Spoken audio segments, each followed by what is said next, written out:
And welcome back to the Gentlemen of Crypto, episode 976. Today is Friday, July 1st, 2022, and I'm King, here to bridge the gap between the community and crypto every day, Monday through Friday at 10-ish. Today's top story is Coinbase providing customer geolocation data to ICE is being reported. Coinbase is denying those reports of selling customer data to the U.S. government. CFTC brings $1.7 billion fraud case involving Bitcoin against South African national. FTX on the verge of purchasing BlockFi and $25 million fire sale. Cryptoqueen Ruja Ignatova makes FBI's 10's most wanted list. And hundreds of Bored Ape owners sign up to hire out their NFTs to brands. And of course, today is Bitcoin Friday, so that link will be in the chat here in a moment. So you can feel free to call in as well. Let us know what we've been getting right, wrong, or your thoughts in general. All right, other than that, let me go ahead and, of course, bring up these prices on the day and bring up this chat. Let's see if I can actually get this chat to work. For some reason, it is not currently working. Let me see. Boom. All right, Bitcoin. While I'm waiting, we're going to go ahead and take a quick look at these prices for Bitcoin. Bitcoin is coming in hot at $19,453, up 3%. Ethereum's coming at $1,058, up 4.67%. BNB at number 5 at $217, up 4.35%. Cardano at 44 cents, up 2.61%. Solana at number 9, $32.80. Oh, that quick $32.64, up 4.96%. And Dogecoin at 6 cents, up about 3.83%. Trending right now, we got Shiba trending, Steppen, GMT, and SoCal token. We've actually heard of Steppen. Of course, people have pointed out saying it may be a scam. Shiba, I saw they were actually being delisted. Shiba and somebody else just recently got delisted. I actually meant to bring that story up the other day when we canceled the show. But yeah, I think it was Shiba and possibly Dogecoin got delisted on a couple of exchanges or something like that. So a lot of madness in this space per usual. All right, trying to bring up the comments today. Quick announcements. I will remind everybody at the end of the show as well. But we're more than likely going to be taking off. Of course, Monday is going to be the 4th of July. We'll probably take off Tuesday and we'll either return Wednesday or Thursday. We got a lot going on in the background right now. And just to kind of give ourselves some time to get things done and semi-break, we're going to try to take the next few days off. Shout out to Jake Fever as well. Love this shirt you just sent over, this FUD shirt. Fear, uncertainty, and doubt with the Elmer Fudd guy on there as well. I like that shirt. Cool shirt. Much appreciate you sending that in, Jake. All right, quick shout outs. What's going on? John Bullware, BK Crypto, Wendy Nichols, J Rock, Saber Saves, Bitcoin Man, 11 Super Mario, Lamar West, Bitcoin Man, Wyatt Try It, Fan, Alec L, Sergeant Matt, Kevin Cummings. Good morning. Good morning. Good morning. Top story of the day. Woo! I mean, technically we could count it, but what's the fun? I mean, technically we should count. We're gonna go ahead and count it. We're gonna count this as 10. Is it 8 or 9 or 10 right now? I think we're 10 for 10 right now, or 9 for 9. We're gonna count this because we still have a video from 2018, which Bitcoin Zay instructs you how to get off Coinbase. And these were the reasons we were talking about. We were like, hey, they will restrict your Bitcoin buys and transfers and sales, whatever. And they actually will provide all of your information to the government, which, I mean, in the grand scheme of things, it's not like a terrible thing or whatever, but it's the fact that, again, that goes against the ethos of why Bitcoin even was created. It was created to be peer-to-peer. Then exchanges came along saying, hey, we can help you service this peer-to-peer need by just adding a little bit of a frictionless service to help you get that across. The next thing you know, well, the government needs to know about it. It needs to be taxed in X, Y, and Z. Like, that's not what people wanted to use exchanges for, or how they initially got their volume. So to me, that's kind of like, that's kind of scammy to me to begin with, because you're not being upfront, at least when they initially started. But again, we're talking about Coinbase. The U.S. government agency is reportedly using Coinbase Tracer to access customers' historical geo-tracking data and transactions on over a dozen cryptocurrencies. That's right. New report has indicated that crypto exchange Coinbase has provided immigration and customs enforcement agents with a suite of features intended for tracking the company's customers. I mean, People, we said they were the feds, for real, for real. According to a report, ICE has been granted access to an intelligence gathering application called Coinbase Tracer that provides a variety of forensic data tracking capabilities. U.S. Immigration and Customs Enforcement, of course, is a government agency under the Department of Homeland Security to protect the country from cross-border crime and illegal immigration, of course, most notably immigration in the past few years. You've been hearing a lot about ICE, but Coinbase Tracer's intent is to assist ICE with tracing malicious and fraudulent transactions on blockchains. According to Intercept, the tool will allow ICE agents to connect addresses to real-world entities. I mean, honestly, I didn't realize ICE did this much. I thought they were just working with Border Patrol and kind of kicking doors. I didn't know they were actually forming full-fledged digital asset investigations. I mean, goodness. So you got the SEC trying to do it, the CFTC, ICE, NFA, of course, the Futures Association. I mean, goodness gracious, how many different task forces of taxpayer money is going to people trying to track some type of crypto down, especially when the reports say that less than 1 to 2% of all crypto is used in malicious or nefarious activity, so or illegal, illicit for that matter. So it's kind of crazy to see that. But yeah, it looks like that an email released by the Freedom of Information Act, of course, FOIA, shown that ICE wasn't required to agree to an end user license agreement with Coinbase. Of course, you're the government. An end user license agreement is used to describe what users can and cannot do with the company's software products.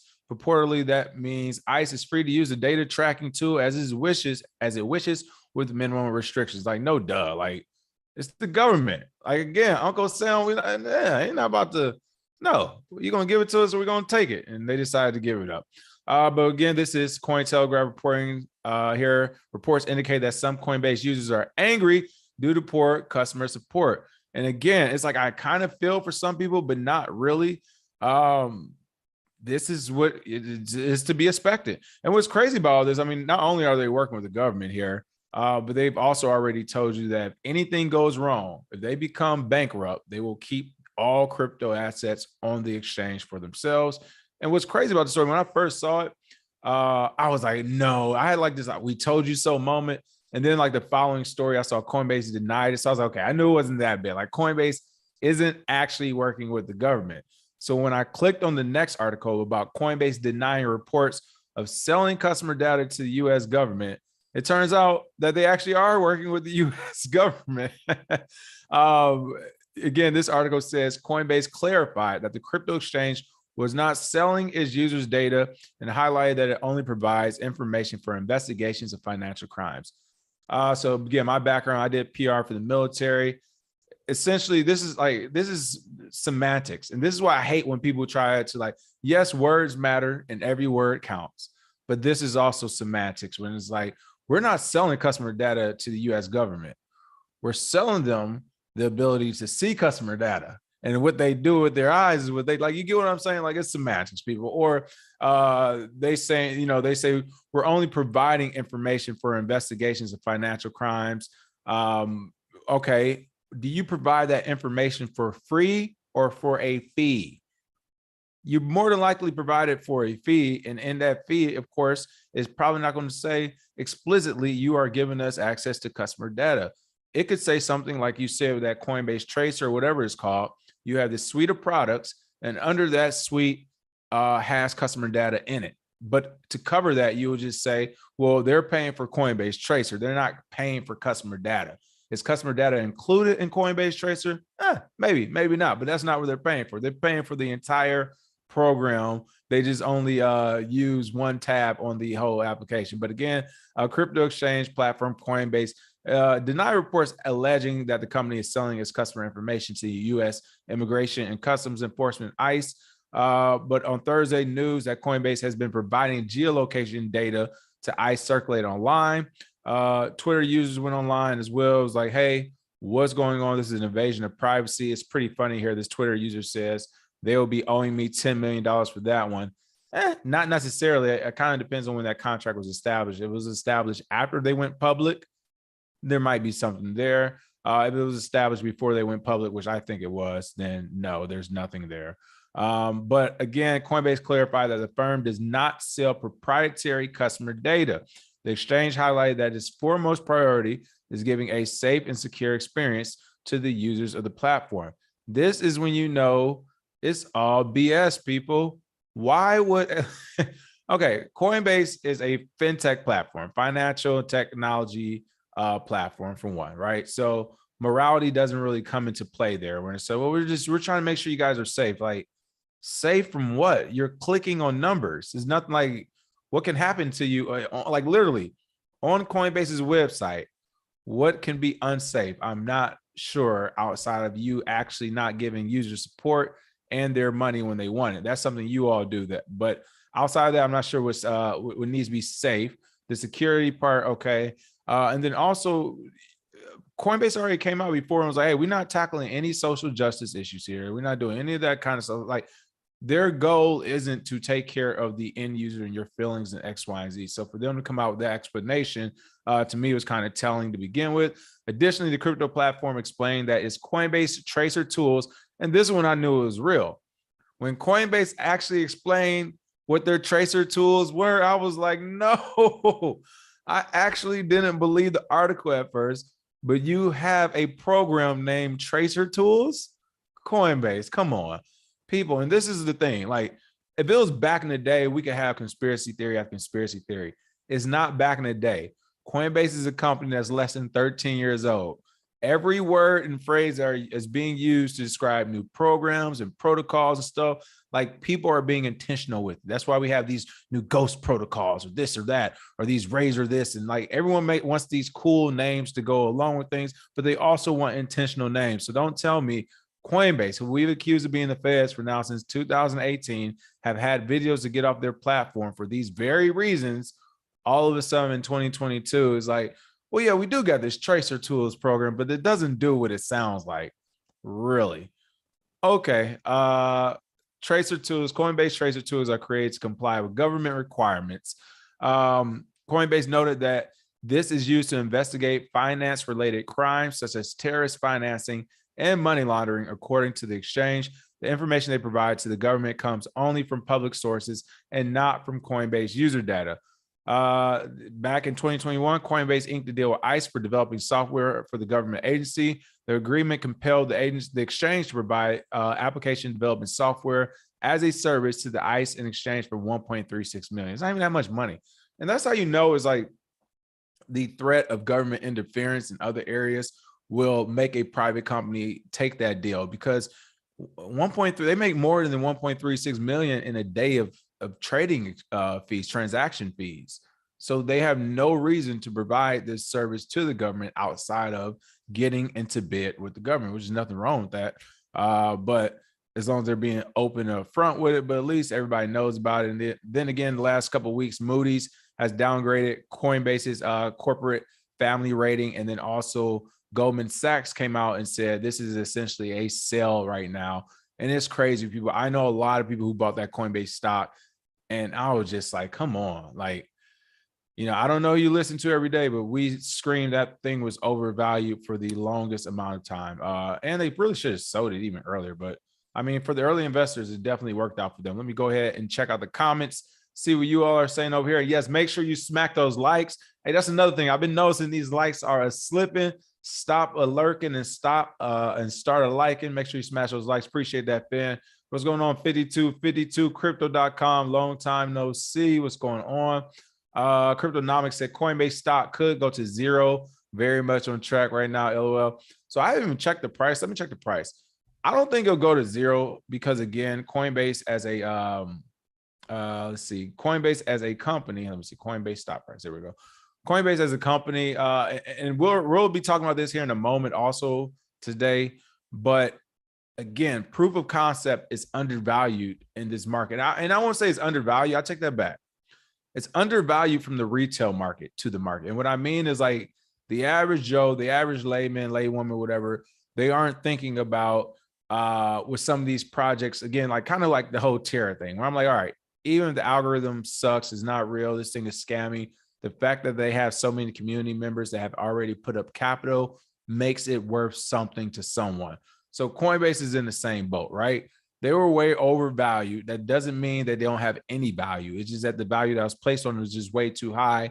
And now they literally have to go through a bear cycle in order for that to kind of find this median or average rate of what it should be at this point. But yeah, so it looks like it was at $49. Started at, goodness gracious, started about north of $330, about $330, whatever. And that was in April of this year. People on the traditional market side, that's actually a crazy drop. Oh, now, goodness gracious. Holy moly. Listen, honestly, this is coming back to where it needs to be. It should have never been at the $330 per share mark. And yeah, I think it might settle down to about a 27 to 25. They'll be lucky if they make it out of the bear market at a $27 mark, whatever. But no, I don't think it'll hit zero because, again, they do have a ton of people. They have customers, they have clients, they have things happening there. So I don't think it hit zero, but goodness gracious. I mean, it's down 84% on the year. Do you know how many people bought into this thing as soon as it went public? Goodness gracious. Goodness gracious. That's why we keep saying this thing is not a part-time job if you're going to do it. What else do we have going on in the comment section? Let's see. PR Arc was like, okay, saying the same thing about Coinbase stock. Yes, get rid of it that first day, sell the top. And now here's the thing. It's one of those things. Do you actually believe in Coinbase? You think they'll be the future of exchanges? Then go ahead and start to look at entry points for when it hits those low prices you're looking for. Let's see. Would I buy it? So that's what I'm saying. Would I buy at 28? That's my point. For me, it's just, how far could Coinbase go? Let's say it does get down to a $20-something level. I don't even know what the market cap is off the top of my head at that point. But essentially, now you're saying, which even right now, let's say at $50, and as high was $330 at $100 billion. So let's just say $330 to $50 at least. That's valuation. It went from like 100 billion to probably like 30 to 40, where we thought it should have been at a high end. But my point is, essentially, you're betting that the market cap that Coinbase has will come back grander than what Bitcoin or other cryptocurrencies could do. I don't think so. And again, that's nothing against Coinbase as much as it is an indictment against the traditional stock market. You all know, like I said, I'm not even in the traditional stock market, and Coinbase is now a publicly traded company. That's traditional stock. So I have to ask myself, will this traditional stock that has already jacked it up from the entry, at least for the retail market, not for people who are early buyers or early investors, but would I want to put my money back into them, hoping they can double or triple and get back to where they were? Or would I want to go somewhere else? I personally would go somewhere else. I don't, that's not my thoughts. Satoshi Slim said, traditional financier told me yesterday he doesn't think Bitcoin gets back to 30K, zero before the end of the year. For Christmas, I plan to laugh in his face. Tell him to call up. Tell him to call in. But here's my thing. When people have those wild takes like that, whereas like, I don't ever think it's going to get back to 30, and I think it'll get to zero before the end of the year, like, tell them to short it. Like, make money off of it. Make the money off it. Prove everybody wrong. Why would you not want to make the money off it if they know exactly what they're talking about? All right. CFTC brings $1.7 billion fraud case involving Bitcoin against South African national. That's right. The defendants misappropriated either directly or indirectly all the Bitcoin they accepted from the pool participants, said the CFTC. So this is an interesting article. Crazy that one person was able to aggregate this much Bitcoin from people giving it to them. That's a lot of trust, especially for them to blow it. But what's more important about this story isn't really the sensationalism of the number of this person actually doing this fraud case. No, is that the CFTC are the ones trying to take charge. They're trying to lead the way in prosecuting this person. And this will set precedent. If the CFTC can bring this fraud case up with a foreign national and win, oh, they're going to set precedent. Like, the SEC will be in cahoots with the CFTC, people. Watch, they're going to be beefing. Watch where you heard it first. You heard it here first. It's going to happen. But the defendants, again, misappropriate directly or indirectly all the Bitcoin they accepted from these pool participants. The United States Commodity Futures and Trading Commission, or CFTC, has taken enforcement action against a South African national and what the regulatory body called its largest fraudulent scheme involving Bitcoin. But to me, again, that's all the bells and whistles. What's really happened is the US CFTC is making their move. They're trying to excuse me, I almost said extort. That's what they're actually trying to do. They're trying to exert their power, not only in the US, but also abroad when it comes to digital assets, Bitcoin specifically, and then of course, the entire crypto market. If they can do this, the CFTC will eat good for years to come. What does that mean? That means one of the most powerful positions you can have in the United States might not be an SEC chair or commissioner. It might be the CFTC chair or commissioner. Looking at things at like a broader scale, whoever is in charge of the CFTC may help sway elections here and abroad when it comes to digital assets or things around finances and technology. It has so many wider implications if they can start to get a stronghold on it, which they really haven't. I know we've, here in the United States, Bitcoin, property, commodity tax, CFTC, that falls under their purview. However, any type of movement of any Bitcoin or crypto seemingly falls under the SEC somehow, some way. They figure out how to get some of their money off it as well. So again, I think this is them more of anything trying to really make their case for being like a real regulator of crypto carte blanche. But in the Thursday announcement, the CFTC said it filed a civil enforcement action in the federal court for fraud and registration violations against Cornelius Johann Steinberg. The South African national allegedly created and operated a global foreign currency commodity pool totaling more than 1.7 billion, only allowing the participants to pay in Bitcoin. So this is my point. And this was crazy too. And I have to read more. Haven't done a deep dive on this. Many questions. Was this person operating in the United States or actually operating out of South Africa? If they were operating out of South Africa, this is where I'm saying the extortion is getting crazy. And I'm making this stand now because what I don't want to happen is for some kangaroo court in another country, just because they have a strong military or police force, to all of a sudden say, hey, you guys have been on YouTube every day. In our country, you can't be on YouTube and talk about Bitcoin and cryptocurrency without having these licenses in X, Y, and Z. You're committing a crime, right? And then all of a sudden they go even a step further by saying, it looks like some of our citizens watched your show. Hey, you're in contempt of our courts in this land, and now we're coming after you from a civil point of view and possibly even a criminal point of view.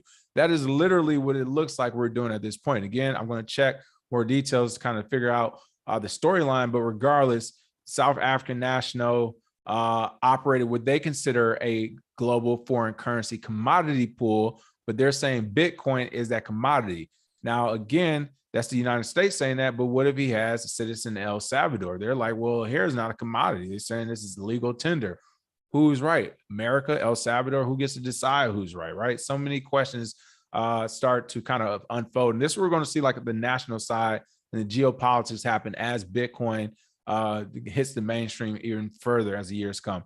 But the CFTC alleged that Steinberg used a South Africa-based firm, Mirror Trading International Proprietary Limited, to solicit Bitcoin from the public using social media and various websites from May 2018 to March of 2021.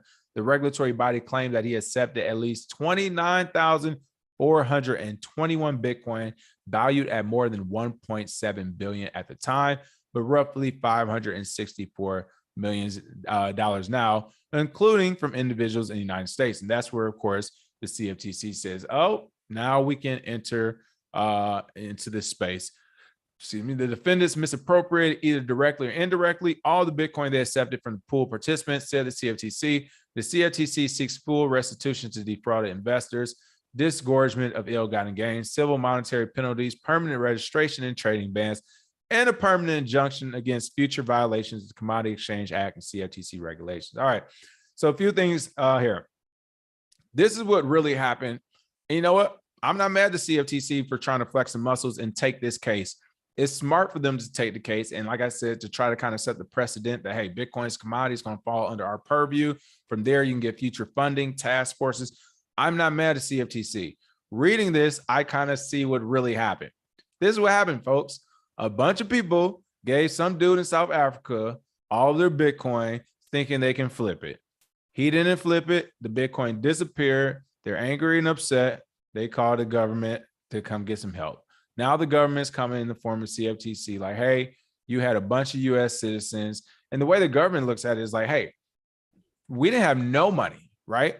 right? The way the CFTC sees this right now, they're like, CFTC wakes up on Thursday morning with their caseload, and out the blue, you get a note that says, hey, 1,000 Americans lost $400 million to this foreign entity. You go to, oh, where is he at? Oh, we got friends in South America. Oh, we can get him sent back to the US. 400 million. Hell, give him a $20 million penalty, civil penalty, 30 million, third body. We'll chalk this up in 2 weeks. We got the CFTC, $30 more million than what we would have had last week, like then today. So this is a win for the CFTC. On the user side, this is how regulations are starting this environment. They gave their money to someone. I'm not sure the full story on who this guy was or this company was running, but they gave their money to him. He made away with it, and then they went to go cry to the government for help. We keep seeing this in this space so many times. So again, this is happening right now. CFTC is going against this guy.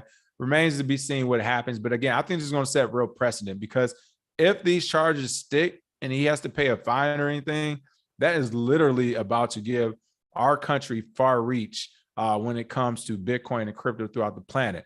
Now, if nothing happens, then I think we'll start seeing countries be put in their place as far as where the reach is going to come from, how it's going to happen. Because again, the last thing I want is to wake up one day and some foreign country is like, oh, you do YouTube every day. Like, well, if you're talking crypto, you got to have this license, and it costs 60 billion rupees in our country or something. I don't know. And I'm just going to be like, come on, man. Like, what are we doing here? But I don't know. I don't know how this works. Let me know in the chat what you think about it. Speaking of chat, I'll be throwing that link in there. So feel free to call in if you got any smoke or we got anything wrong. Even though, like I said, I'm thinking we're sitting at like 9 for 9, 10 for 10 right now. So call in with some smoke if you got it. Either way, we are here for it. Let's see. Just inform you. Woo! I haven't even seen it. Can we talk about Hex being down to 3 cents? I thought it was the future and doesn't need Bitcoin. Oh man, listen, I haven't seen Hex. Where are these Hexicans at? It's real quiet. It's real quiet on the Hexican front. Yes, have some Hexicans call in front and center. Last time you all were here, you said 75 cents, then it was 40, then it was 20, then it's just 3 cents right now. Goodness gracious, that's crazy. Let's see. Meanwhile, I think y'all fearless leader was out there with some Chanel bags and Louis Vuittons walking up different fashion drives. I think I saw in one of these clips. So it's pretty funny. Let's see. Reno Gamble, much appreciated love. Thank you, Sergeant Crypto. What's going on? Said, just waiting to enjoy this 96 holiday weekend for sure. Let's see. What else do we have? Probably wouldn't be a bad thing if a foreign government agency came into the U.S. and arrested George W. Bush, but that's another show. It wouldn't be bad. They propelled us to do it, but they did it. They're gonna be like, oh, we can just do that, huh? All right, this is what happens next then. What else is going on? News FTX. Woo! Culture vultures. I know that vulture investing is on the rise. Of course, shout out to Reggie Middleton. He mentioned it the other day, but FTX is on the verge of purchasing BlockFi in $25 million fire sale. The cryptocurrency derivatives exchange could potentially buy out the troubled lender for pennies on the dollar. Again, we also talked about BlockFi. I mean, all these companies, like I'm kind of already seeing what's happening now, like the next thing was shaping. I think we're actually going through the bubble right now in some ways. And what I mean by that is some of the, I won't even say smaller companies, because BlockFi is huge, right? But different companies that provided different services, or at least singular services or suites of services, especially those that we kind of already knew up front, like the BlockFis and the Celsius and the Nexos, that when it comes to regulation, they may not stand the test of time and look the exact same.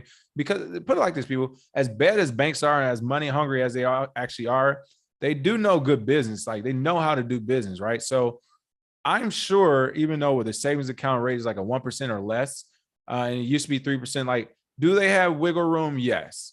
But I'm also quite certain that they don't have enough wiggle room to go 10 to 12%, not because they don't want to, but because it's like what we're seeing in the cannabis industry regulation. They're regulating cannabis in California at like 33, 34%, people. That is ridiculous. So out of every 100, 34 goes to the government. That's just off cannabis. Could you imagine banks, the actual industry of money? They're probably like every dollar that goes in, out, in every direction, they're getting a piece of. So my point with all that is when you look at these BlockFis, you look at the Celsius and Nexos, that's just one spot as far as lenders in this space. But There's so many other different protocols and platforms, including the hexes of the world. There's like 3 different forks of hex and all this other type of stuff that want to do certificate deposits on the blockchain. That will not be a singular token or product. These things will start to form these different ecosystems and communities where you have these whole suite of products and suite of things start to happen. So that's all I think we're seeing right now in the lending sector, is that regulators finally came around, they're tapping them on the shoulder, and now they had to decide, are they going to stay put and fight? Some thought they were, until, of course, because of a one bad project, Terra, that everybody believed in, started the next bear market, right? Now everybody's bleeding chips in every direction. They're showing their cards, and they're like, well, we had some money in the piggy bank to fight the government. We didn't have enough to fight the government and go through a bear market at the same time, right? So all these things are happening simultaneously. And then on the horizon are still other crypto companies. And this is what I mean, where it's kind of like the bubble already, not fully, but somewhat, because the same way we saw with Google and all these other companies pop up, they're often popping up because they had people working at some of these other companies like, oh, I used to develop here, I used to work there, we've already done these projects. And they started to shift companies. They started to see the same different ideals and start to understand how to form them. So I think we're seeing that here. But again, this is crypto exchange FTX is close to purchasing digital asset lenders BlockFi's remaining assets for $25 million, according to CNBC, actually, which is crazy.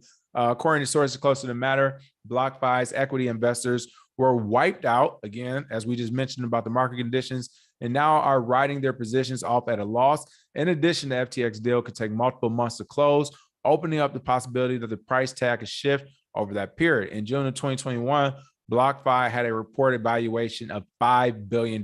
People, $5 billion last year.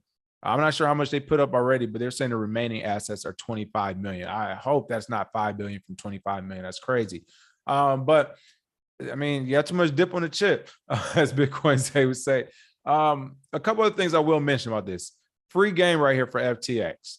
If they are, this is real, because BlockFi is about to push back on some of these alleged announcements here. But if this is true, and if I were FTX, I would secure a deal in writing right now at a market low.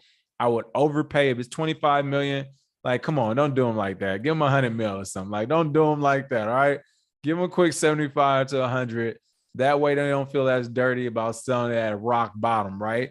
And then, yeah, you just hold on for the next year or two until the next halving at the very least. And then once the spaceship takes off, you do what you need to do with it. Hopefully by then you figure out the regulatory side and come up with a, you know what? I can't give any more, people. If I give any more, I'll be giving them a little bit too much. But there's so many good options and plays they can do if they can actually acquire BlockFi. So we'll see. But it looks like BlockFi CEO Zach Prince denied these rumors, actually going to Twitter on June 30th to refute speculation that the company is being sold for $25 million.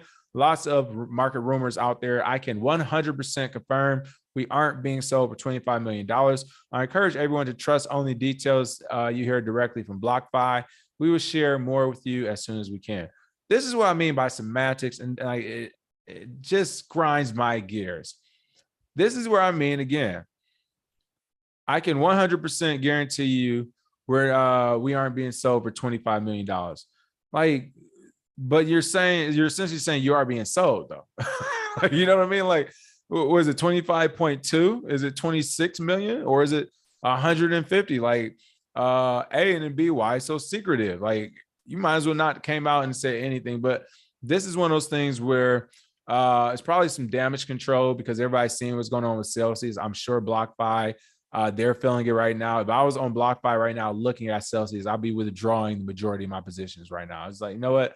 It's getting a little bit too crazy. I want to sit this one out on the sideline. But it's crazy. Again, we'll see what happens if FTX acquires them. I think this would be a big win, bigger than what they can offer as far as, of course, their lending. It, to me, is this proof of concept we keep talking about.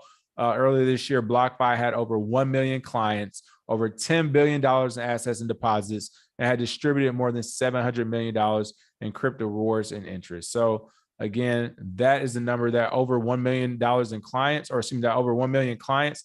I think that's a huge thing for them, because worst case scenario, companies see them as at least having volume that they can roll over into another new product or another new company itself. So crazy times ahead. We'll see what happens with that. Let's see. Finn said Shamav calls for Bitcoin to be considered a security, even though he believes it's more of a commodity. His reasoning is that it's so big, the fallout would be too widespread. Called the Bitcoin CEO. So Shamav Polymath, I think you're talking about, he's a smart guy, so I'm definitely not going to down his thoughts. I get what he's saying, but again, this is what I've been saying from day one. I noticed it super early. As soon as I entered the market, other professionals I personally knew who are older than me, who have been successful in other industries. I'm talking about like, 40 plus, at least 40 plus years old, like people like 40, 45 plus, families have already been CEOs, have already sold companies, have already done X, Y, and Z, but they were coming to the crypto industry at the same time I was, except our paradigms and the ways we approach the industry was so much different. For most of these professionals, and this is where I got this thing from, it wasn't me just guessing. It's like they were literally trying to mitigate every possible risk. They didn't want to lose a dollar. They didn't want to have they didn't want to lose any of the money they're putting in. They didn't want to lose anything they already had. They didn't want their assets to be affected by these new ventures. They just wanted everything to be safe. And as I was telling them then and looking at it then, I'm like, this is not going to be safe. You might as well wait on the sideline. This thing won't be safe because we don't know what it is. We have to experiment, test, and play with things. That might mean providing liquidity to a new protocol you're not sure about, right? That might mean jumping to different projects and you taking a burn. But I say all that to say, again, I'm a fan of Shamath. I think he's smart as well. But if his reasoning is that it needs to be a security because the fallout will be too widespread, that sounds like another professional trying to mitigate risk to me. And that's not acceptable. Like maybe the fallout is needed, right? Maybe the fallout is needed. We keep printing money and this money is not attached to anything, then there's a fallout needed to happen. So no, I think we should keep it how it is. And if the fallout happens, it happens. Eventually everything will sort itself out eventually. Let's see. Shamav said Bitcoin fair value is at 3,500 to 5,002. Yeah. So like I said, for people who still say Bitcoin's fair value, and then they follow it up with a USD or a fiat amount, again, they don't even know what they're talking about. They don't even know what they're talking about. Like, it's literally made so you can denominate everything in Bitcoin or Satoshis. It's divisible up to 100 millionth. Like, this is all in the white paper. So when people say, yeah, I think the fair value is like whatever, 5,000, 10,000, 100,000, it's just like, how can you say that? Like, but again, I'm just going off of what you said right here. So who knows? Maybe he explains it a little bit more. I'm assuming he does. Again, I give him his flowers. He's a smart person for sure. All right, FBI Cryptoqueen Ruja Ignatova makes FBI's 10 most wanted list.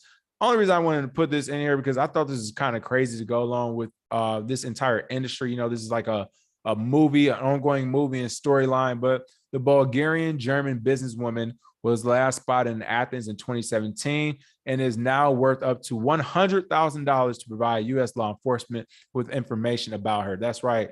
It is getting real, people. If you don't remember, this is Ignatova was a creator of OneCoin, a purported cryptocurrency that proved to be a Ponzi scheme.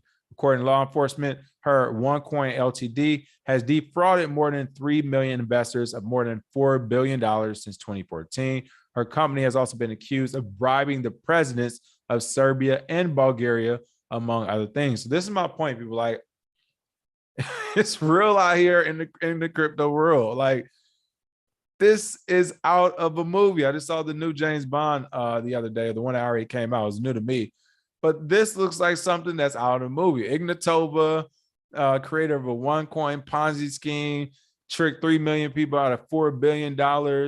On the run, $100,000 to U.S. feds to find her. She bribing presidents of Serbia and Bulgaria. I mean, all we're waiting on now is to see the quote unquote heart attacks that people had in her path that got in her way, right? Like, I'm sure there's a couple of those, but this is crazy to see.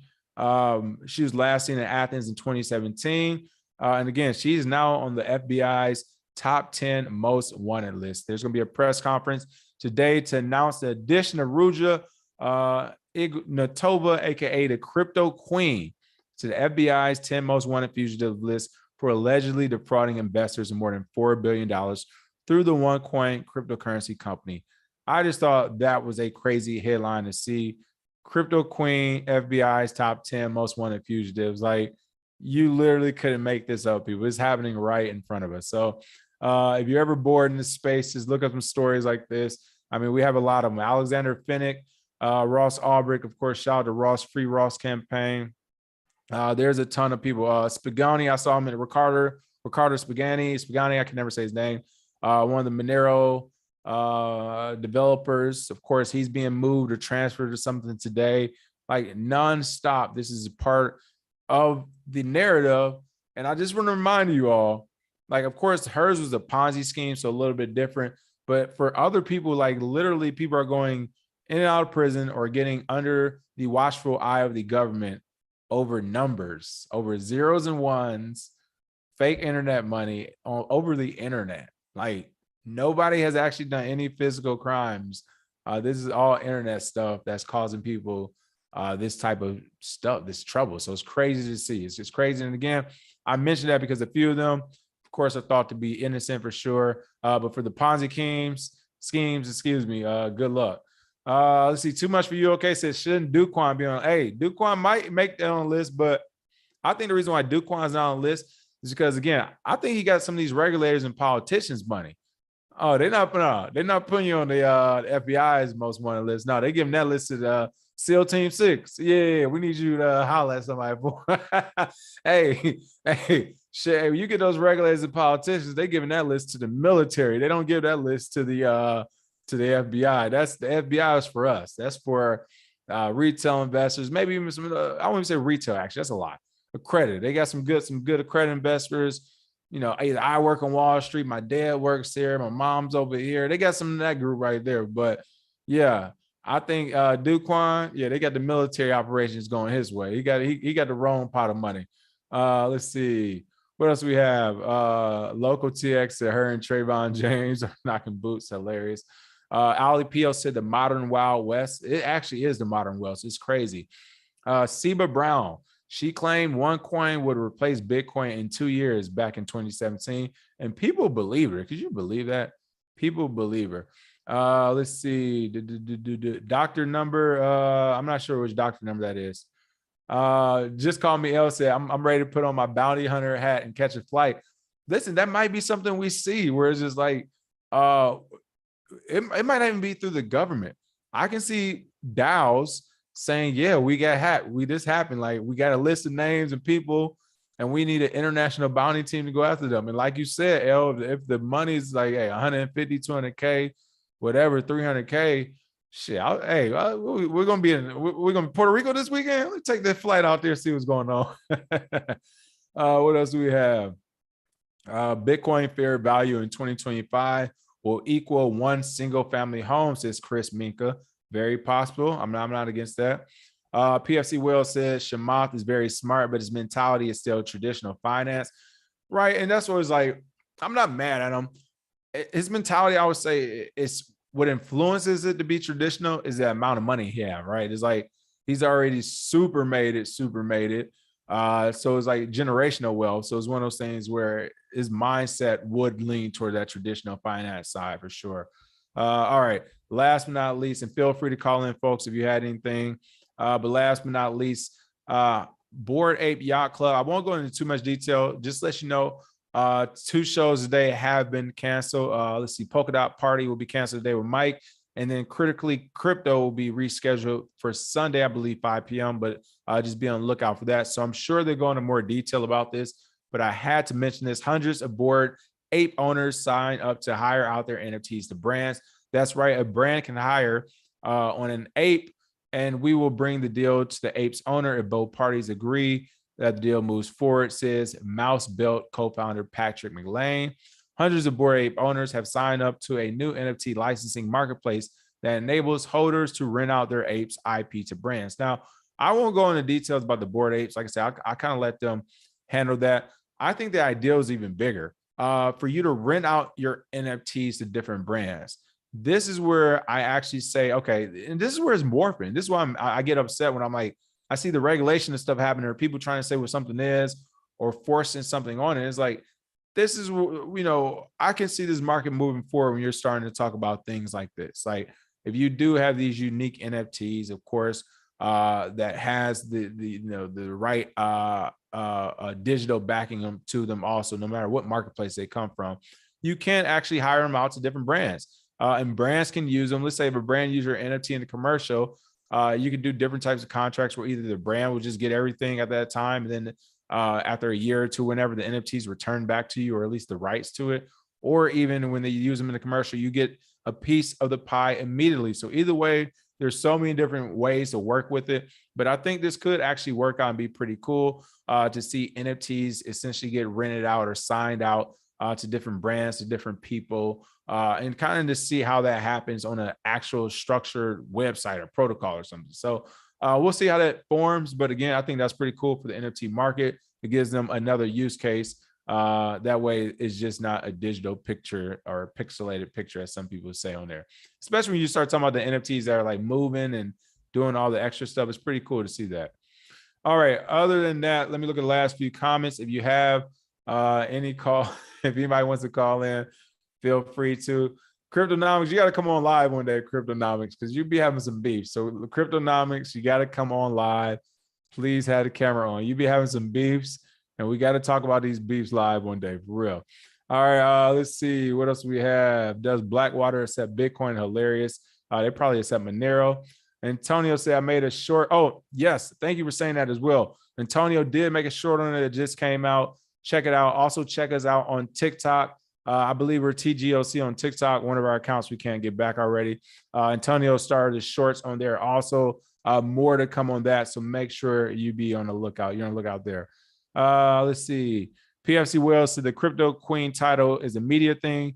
No one in the space was calling her that back in the day. Of course, this is something that probably made the FBI and the U.S. federal government like get super excited. Like, oh, we can call somebody a Cryptoqueen, like throw them in prison. Like, oh, this is amazing.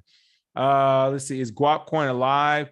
I have never really been involved in that project. I was just aware of it, so I'm not sure. You will have to kind of check out that. I would check out some of the BBB stuff. I think they're talking about that as well. Let's see.